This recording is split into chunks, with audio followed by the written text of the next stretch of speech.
Okay, so this is where it gets very interesting. Hopefully, you enjoyed that reenactment put together by KET. Hopefully, it gave you a good representation of how some of the events went that day.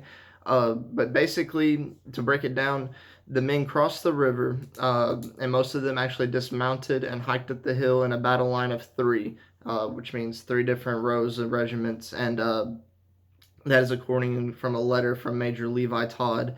Now, just as Boone had predicted, as the men were marching up this hill, even though they were battle ready, right there over the peak was waiting the British and the Indians, waiting for them to come up over the top, and they had the advantage because they were at the very top of the hill. Keep this in mind. Um, and according to Daniel Boone's personal journal, after firing took place, the battle only lasted about 5 or 6 minutes. Boone recommends 5. But essentially, the Kentuckian militia was overwhelmed in numbers. There was 300 Indian warriors, like I had previously mentioned, and about 50 British Rangers who were very well trained.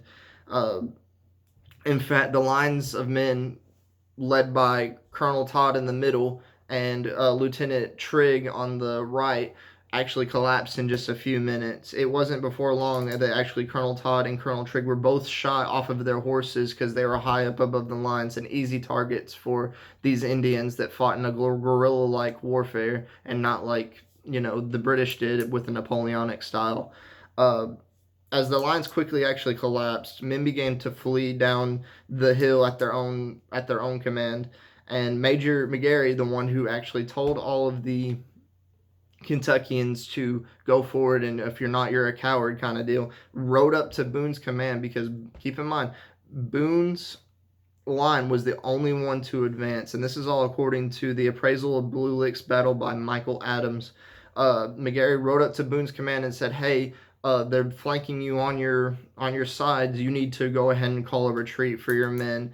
And so Boone called a withdrawal for his men, and he actually pulled a riderless horse, which is most likely one of either Colonel Trigg or Colonel Todd, who was shot off their horse, and told his son Israel Boone to hop on the horse and leave.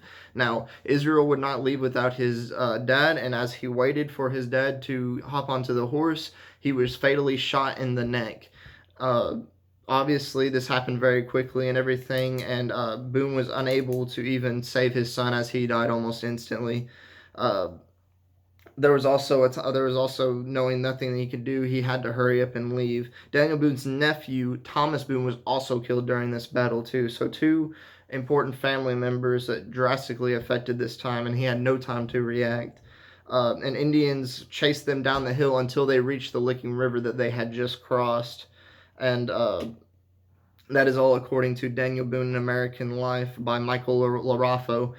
And so, after this was all said and done, after everything came to an end, Captain Caldwell published a battle report to his superiors that counted 72 killed and 11 captured on the Kentucky side.